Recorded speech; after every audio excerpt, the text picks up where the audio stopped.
Les gens qui ont un cœur de serviteur envers Dieu. Luc 16, 8-13. Le maître loua l'économe infidèle de ce qu'il avait agi prudemment. Car les enfants de ce siècle sont plus prudents à l'égard de leurs semblables que ne le sont les enfants de lumière. Et moi, je vous dis, faites-vous des amis avec les richesses injustes, pour qu'ils vous reçoivent dans les tabernacles éternels, quand elles viendront à vous manquer. Celui qui est fidèle dans les moindres choses l'est aussi dans les grandes, et celui qui est injuste dans les moindres choses l'est aussi dans les grandes. Si donc vous n'avez pas été fidèle dans les richesses injustes, qui vous confiera les véritables ?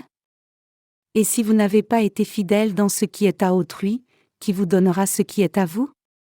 Nul serviteur ne peut servir deux maîtres. Car, ou il haïra l'un et aimera l'autre, ou il s'attachera à l'un et méprisera l'autre. Vous ne pouvez servir Dieu et Mammon. Qui sont les serviteurs de Dieu ? Le passage des Écritures d'aujourd'hui parle d'un serviteur prudent dans une maison. À travers cette parabole, le Seigneur nous demande si nous devons vivre comme serviteurs de justice ou serviteurs de l'homme. Le Seigneur a dit que les fils de ce monde sont plus prudents dans leur génération que les fils de la lumière.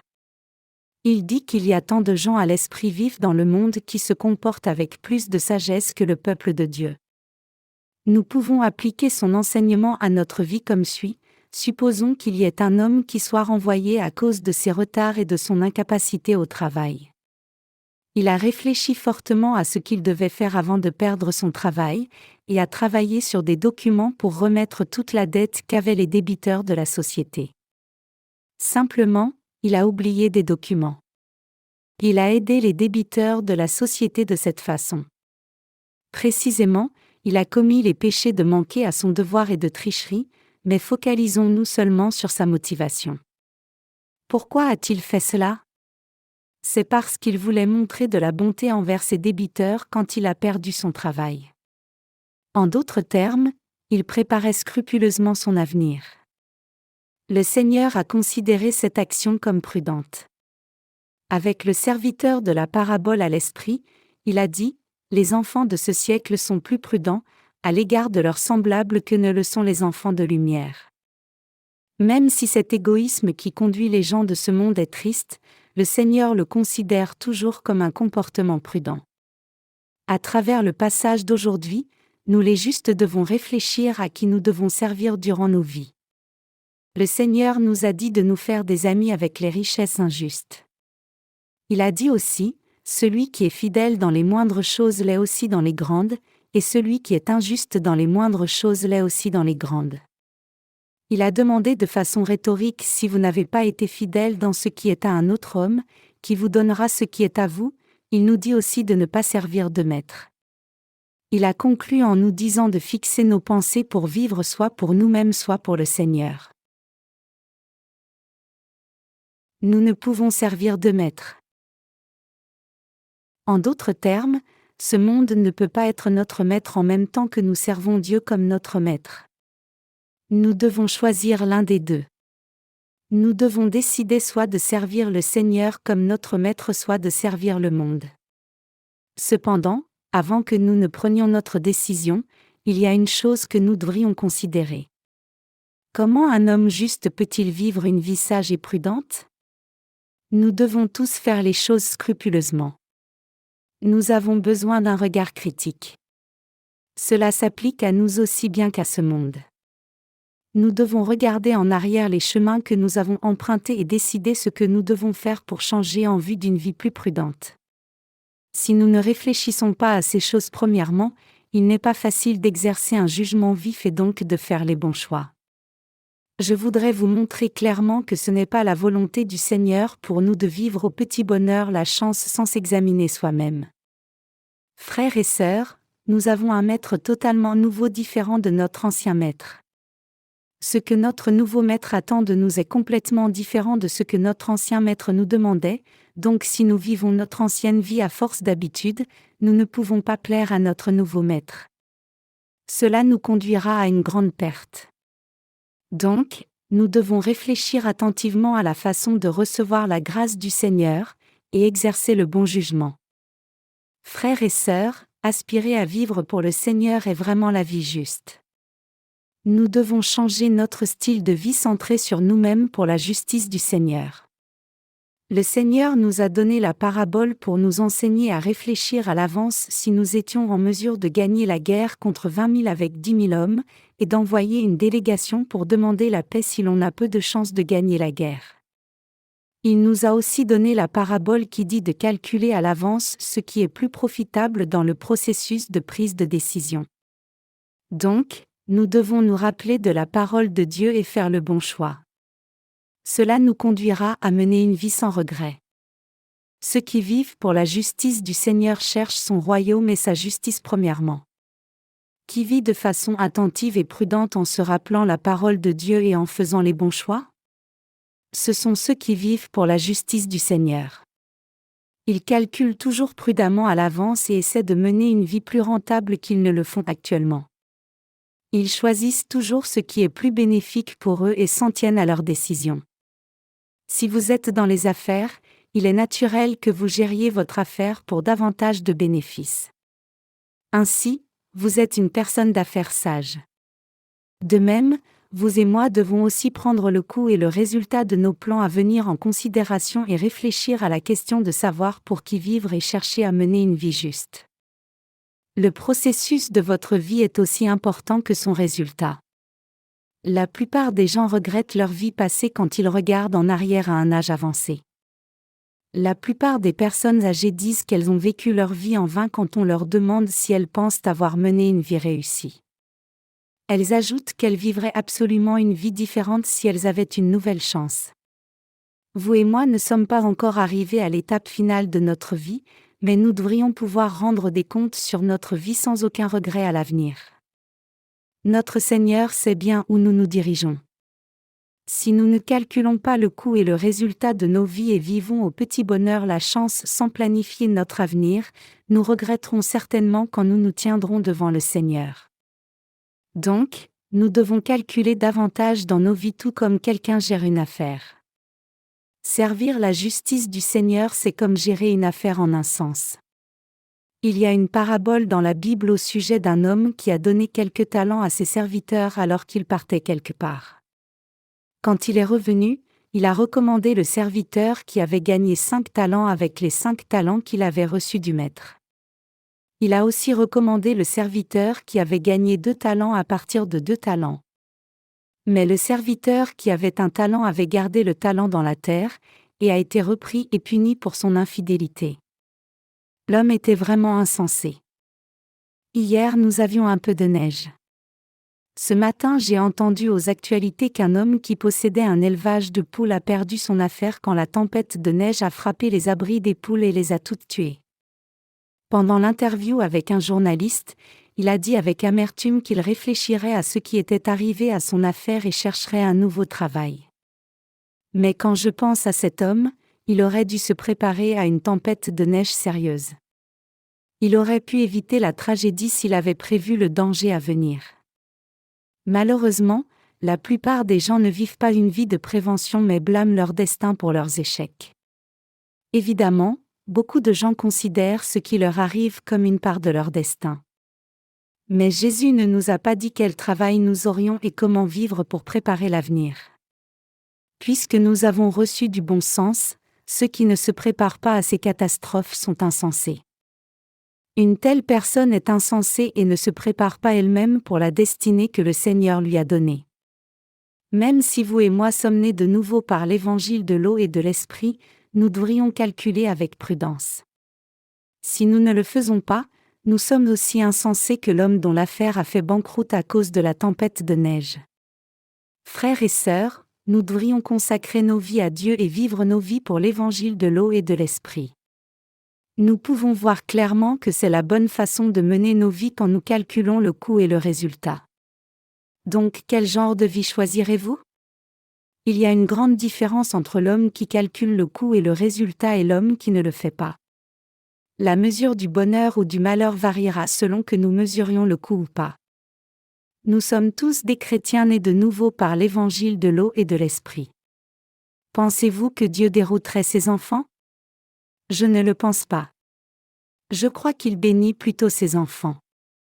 Je crois aussi qu'il est prêt à donner des bénédictions à ceux qui vivent pour son royaume et sa justice. Mais pour ceux qui ne calculent pas le coût et le résultat, seules des difficultés les attendent.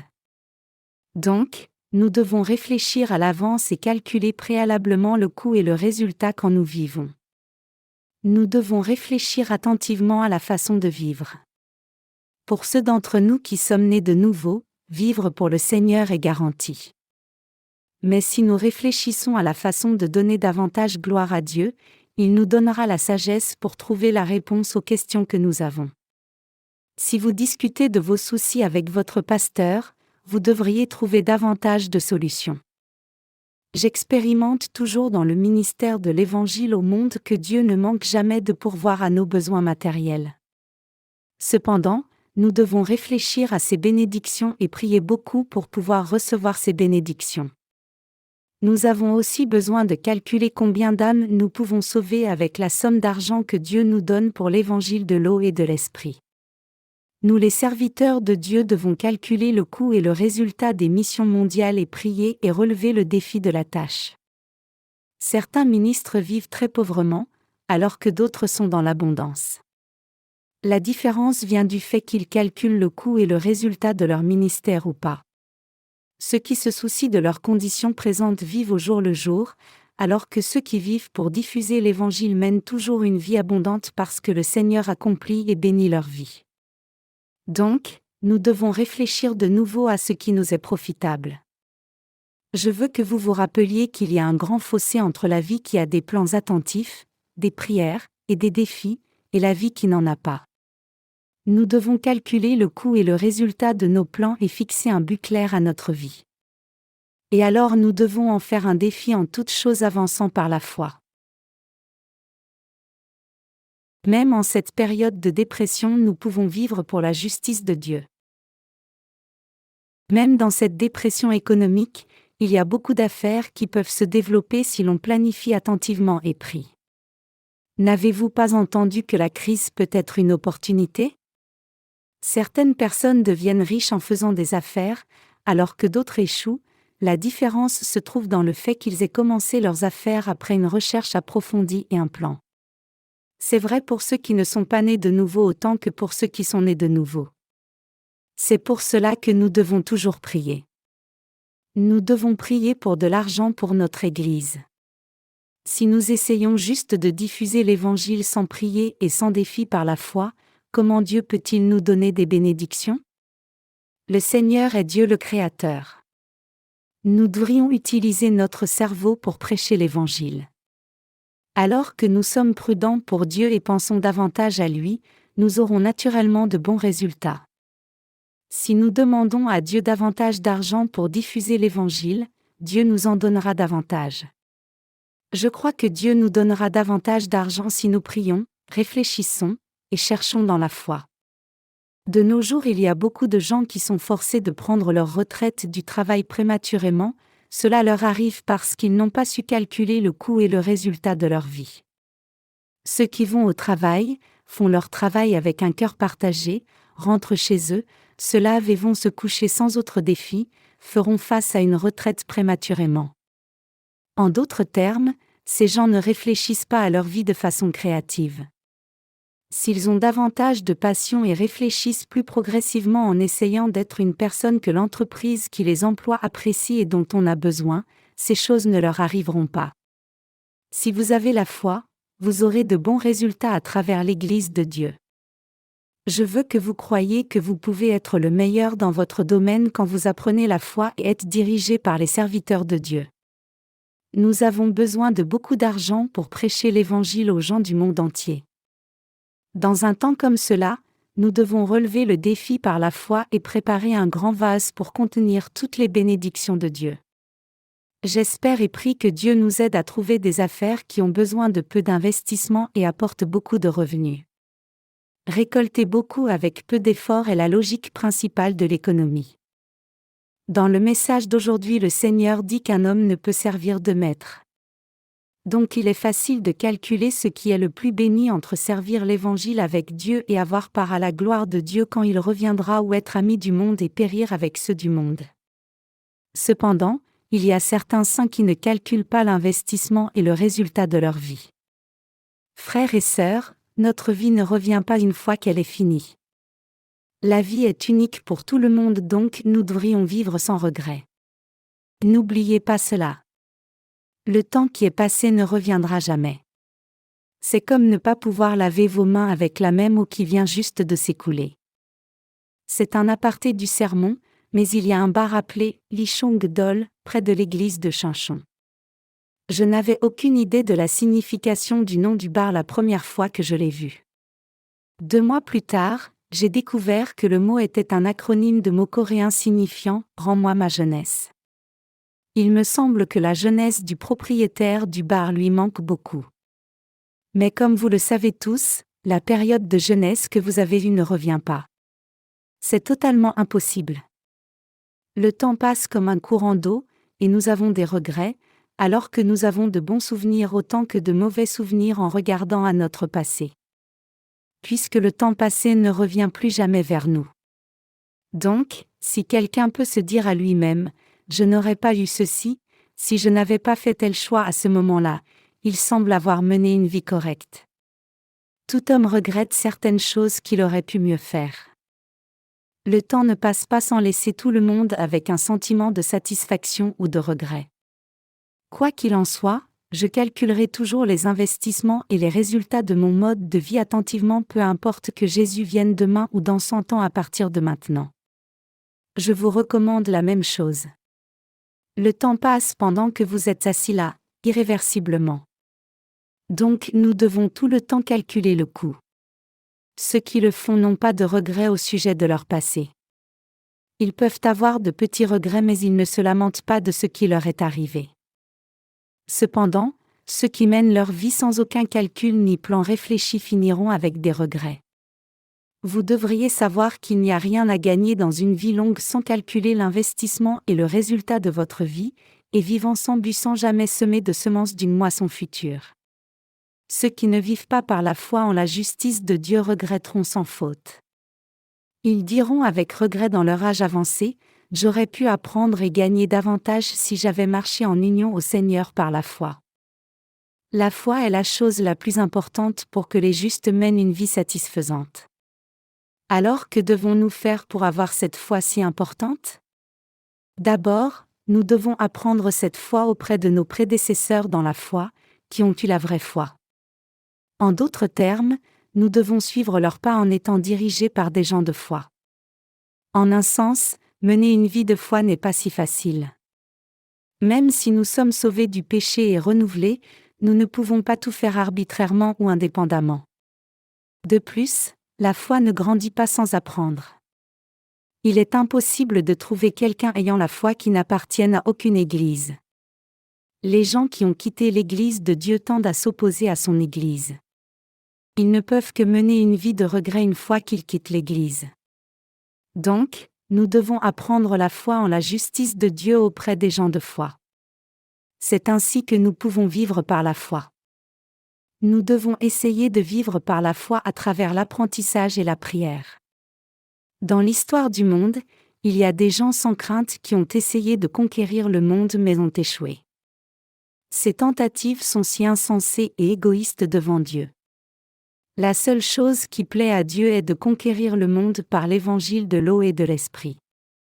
Lorsque nous planifions quelque chose et réalisons nos plans, nous devons avoir la bonne intention de diffuser l'évangile au monde pour le Seigneur, autrement, nous ne pouvons pas recevoir d'aide du Seigneur.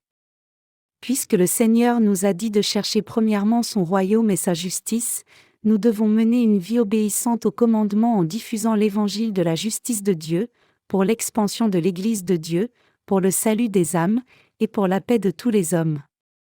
Pour prêcher l'évangile, nous ne devons rien faire sans plan. Nous devons avoir des plans avant de commencer une tâche quelconque. Vous devez aussi imaginer combien de temps vous allez vivre et ce dont vous avez besoin pour le reste de votre vie. Autrement, vous serez une proie de la fatalité et abandonnerez votre vie. Cependant, Dieu n'a jamais fixé de limite comme le sort dans nos vies. Dieu est le Dieu juste qui donne la même occasion de jouir de sa paix et de ses bénédictions à quiconque fait le bon choix. Nous prêcherons l'Évangile cette année autant que nous ne l'avons fait jusqu'à présent.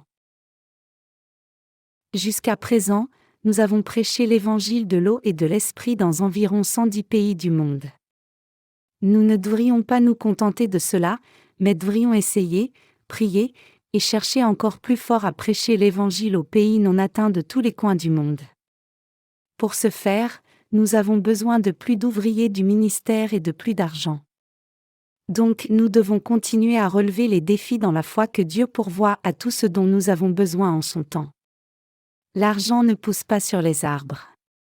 Dieu peut remplir nos bols vides quand nous préparons les bols et prions Dieu par la foi. 2 Rois chapitre 4 décrit le miracle de l'huile d'une veuve. Quand la veuve et ses 2 fils amenaient des vases vides du voisinage en obéissance aux paroles d'Élisée, ces vases étaient remplis de l'huile qui coulait de la jarre à huile.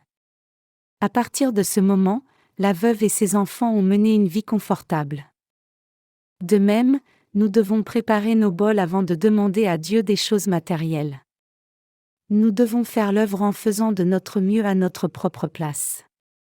Dieu remplira alors absolument nos bols, quand nous exercerons de justes jugements pour le bénéfice du royaume de Dieu et ferons des plans prudents.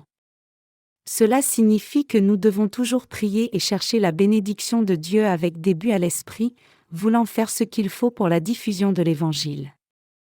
Sans que nous ne le sachions, Dieu remplira alors nos bols vides tout à coup.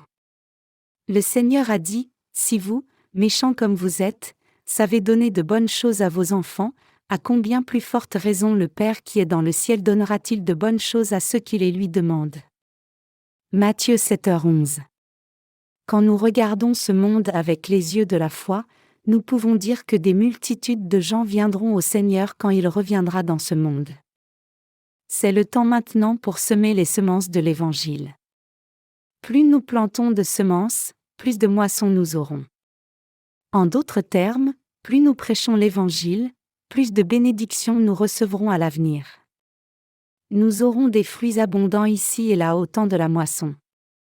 Alors, certaines personnes pourraient devenir les plus riches du monde, alors que d'autres deviendront des héros qui sont bien reconnus et brillent comme le soleil dans le ciel pour avoir été un bénéfice pour beaucoup de gens de la terre. Frères et sœurs, savez-vous qui apporte le plus de contributions et amène le plus de bénéfices à la race humaine ? Ce sont ceux qui sont nés de nouveau. Vous et moi faisons le plus d'œuvres pour le bénéfice de la race humaine même depuis que les êtres humains ont été créés. Nous vivons pour les autres gens du monde en priant pour eux, alors que d'autres mènent des vies centrées sur eux-mêmes. Je ne vous encourage pas à vous vanter, mais nous le peuple de Dieu sommes en effet les gens les meilleurs et les plus utiles. Vous devriez être fiers de vous, de faire partie des gens choisis de Dieu ayant un esprit humanitaire. Parlons de quelle sorte de contribution nous avons apporté à ce monde. Nous sommes les citoyens modèles, qui respectent toujours le code de la route et paient les impôts. Nous aidons aussi les gens en difficulté. Il y a tant de gens qui n'observent pas les normes basiques de la société, mais nous sommes différents. Nous n'avons pas de mauvais plans mais prions pour les gens du monde. Nous travaillons pour la réconciliation entre Dieu et les êtres humains par la vérité de l'Évangile qui apporte la paix à tout le monde. Peu importe où nous allons, il est difficile de trouver des gens qui travaillent pour le bénéfice d'autres gens. Nous pourrions recevoir des récompenses plus grandes que le prix Nobel. Le Seigneur a dit, « Heureux ceux qui sont persécutés pour la justice, car le royaume des cieux est à eux. » Matthieu 5h dit, « Et ceux qui sont des artisans de paix recevront la paix. » Vous et moi sommes ces gens bénis. Je crois que Dieu répandra ses bénédictions sur ce que nous faisons pour le Seigneur. Nous serons bénis en croyant en sa justice et en relevant le défi par la foi. Découvrons les buts, les méthodes et les positions qui nous sont données et servons le Seigneur de tous nos cœurs et de toutes nos forces jusqu'à notre mort. Alors Dieu nous ajoutera encore davantage de bénédictions pour que nous soyons en bénéfice à davantage de gens. Nous sommes sur la même barque que le Seigneur, nous devons fixer nos pensées pour servir Jésus-Christ comme notre Seigneur et nous unir à lui pour étendre son royaume. Nous ne devrions pas attendre d'obtenir des bénédictions sans une telle consécration de nos cœurs envers Dieu. Même si nous sommes insuffisants, nous devrions consacrer nos vies au royaume de Dieu en réfléchissant au fait que nos corps ne sont rien de plus que des instruments précieux de sa justice. Quand nous fixons nos cœurs pour servir le Seigneur seul, Dieu sera avec nous et nous bénira. Donc, fixer nos pensées est si important. Il y a une énorme différence entre ceux qui ont consacré leur cœur à Dieu et ceux qui ne l'ont pas fait. Ceux qui servent le Seigneur sans consécration dans leur cœur trahiront finalement le Seigneur. Par contre, ceux qui fixent leur cœur sur le service du Seigneur vivront toujours pour le Seigneur, qu'il soit dans de bonnes circonstances ou de mauvaises circonstances, qu'il pleuve ou qu'il neige. Dieu est avec eux. La foi dans nos cœurs est plus importante que quoi que ce soit d'autre. Je veux réinsister là-dessus pour vous. Une fois que vous fixez vos pensées et cherchez son aide avec une confession telle que « Je n'ai qu'un seul maître. Je suis serviteur de Dieu. Donc je vivrai pour le Seigneur, mon maître », vous pouvez vivre une vie de fidèle serviteur du Seigneur. Quand nous menons une telle vie, notre Maître nous glorifie et nous bénit. Cependant, le Seigneur ne reconnaît pas ceux qui essaient de servir le Seigneur sans fixer leurs pensées sur une vie pour lui. Les gens qui vivent pour autre chose tourneront le dos à Dieu un jour. Donc, nous devons devenir dignes de confiance aux yeux du Seigneur. Nous pouvons faire l'œuvre du Seigneur quand nous avons une forte détermination pour tout faire et vaincre toute difficulté pour le Seigneur. Le Seigneur donne davantage de travail à ceux qui essaient fort. Ceux qui ont une telle attitude seront bénis et aimés davantage par le Seigneur, et nous devrions garder cela à l'esprit. Cependant, le Seigneur se soucie de ceux qui vivent sans aucun engagement envers le Seigneur. Même s'ils semblent bien faire sur le moment, le Seigneur sait qu'ils finiront par l'abandonner dans de mauvaises circonstances si ce n'est maintenant même. Dieu peut assurer à ceux qui sont consacrés, « Réjouissez-vous toujours, priez sans cesse, rendez grâce en toutes choses » 1 Thessaloniciens 5, 16-18. Il leur promet aussi, « Je vous aiderai et vous soutiendrai, car vous êtes mes serviteurs peu importe combien vous êtes insuffisants, mais à ceux qui ne sont pas consacrés, il ne dit rien de tel. » Le Seigneur fixe aussi sa pensée pour être du côté de ceux qui ont décidé de travailler pour lui. Frères et sœurs, nous servons le Seigneur. Donc nous sommes ses serviteurs. Certaines personnes pensent que le mot « serviteur » comporte une sorte de privilège, mais serviteur de Dieu signifie juste celui qui fait ce que le Seigneur dit à la personne de faire. Si le maître fait une fête, le serviteur doit aller à la fête et jouir de la nourriture. Quand quelque chose dérange son maître, il doit faire de son mieux pour aider le maître à résoudre le problème. C'est ce que des serviteurs devraient faire. Du moment que nous fixons nos pensées et nous disons à nous-mêmes, « Le Seigneur est mon maître et je vivrai donc seulement pour lui à partir de maintenant », l'œuvre du Seigneur devient notre propre tâche.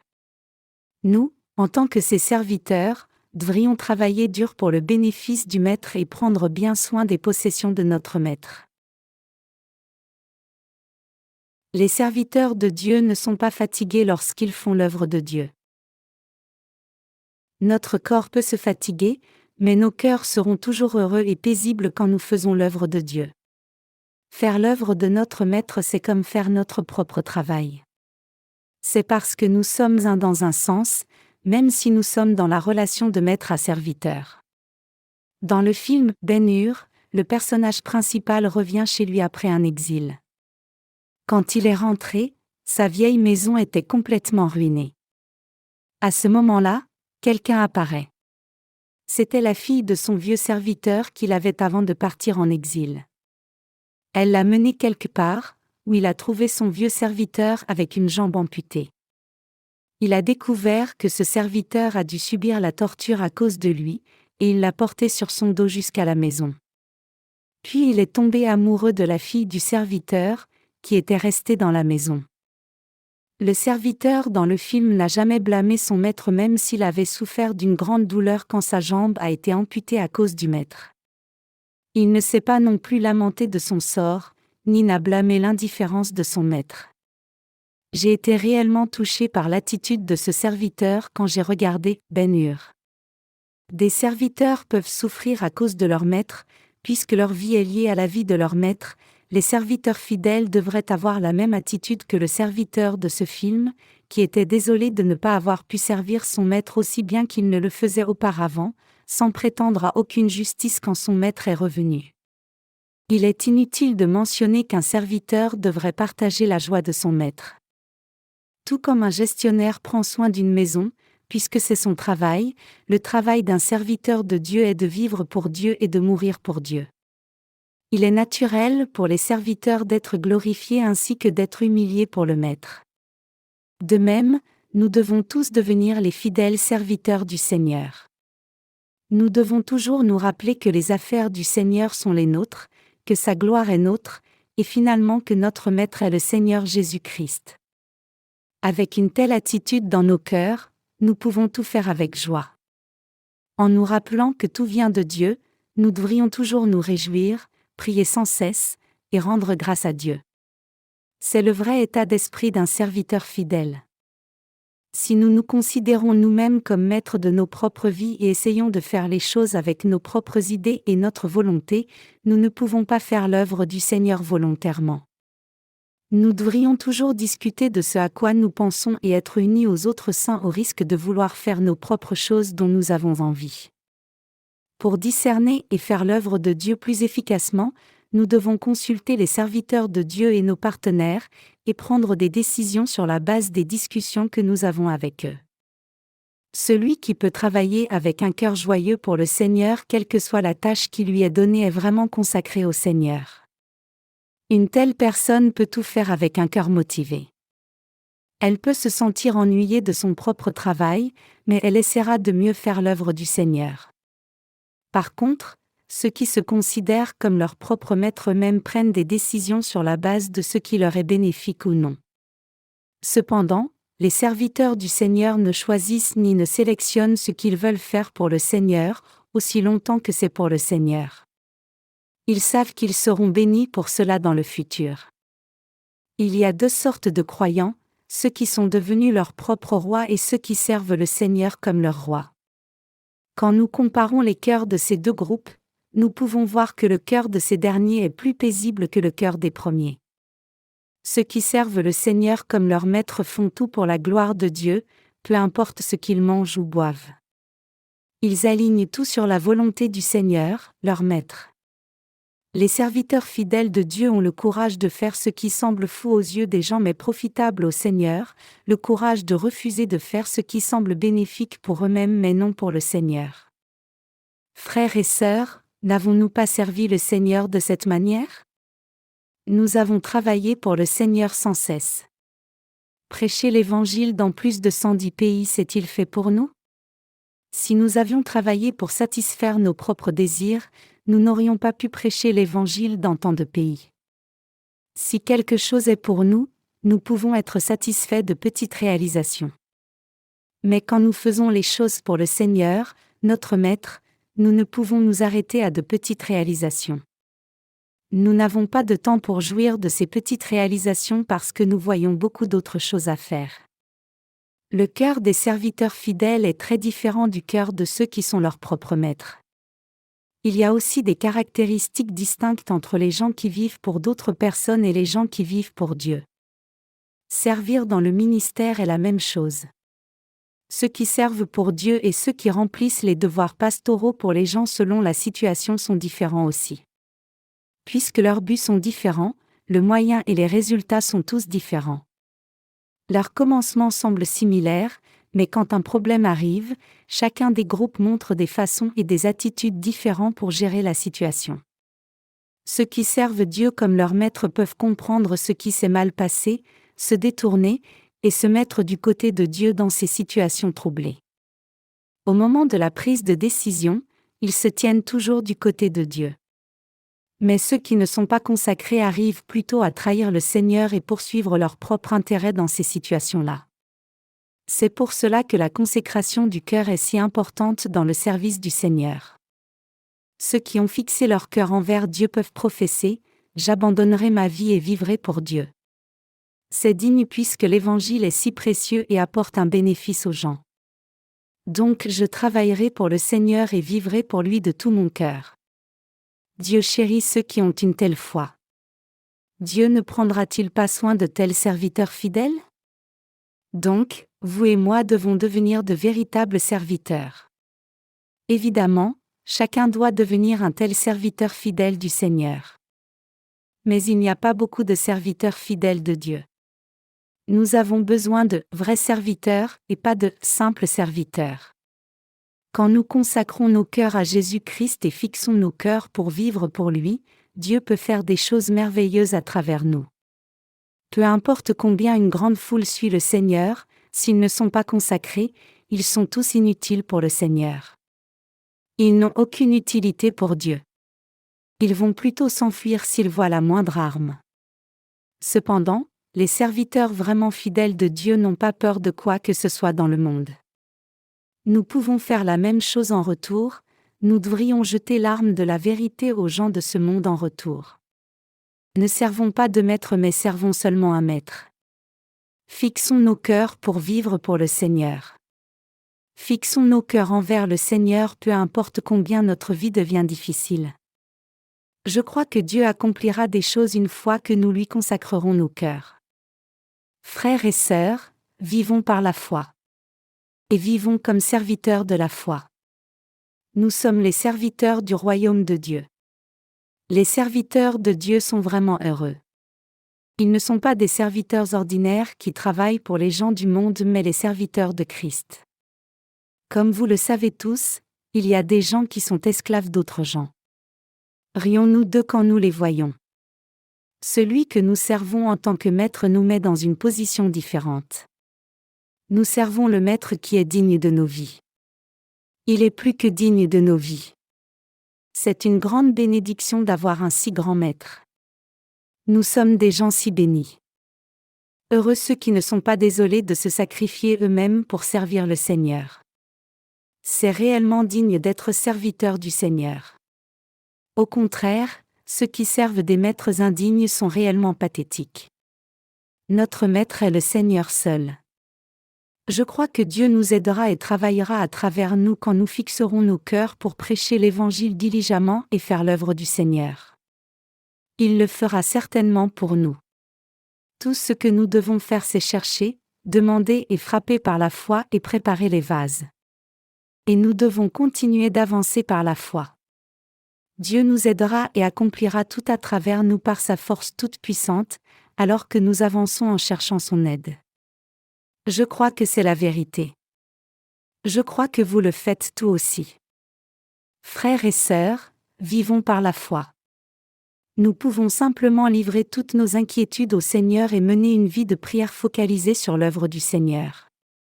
Tout ce que nous devons faire c'est mener une vie fidèle en tant que ses serviteurs. En d'autres termes, nous pouvons juste servir le Seigneur comme notre seul maître. Je crois qu'il nous donnera la vie, la paix et les bénédictions lorsque nous le servons comme notre maître de tout notre cœur.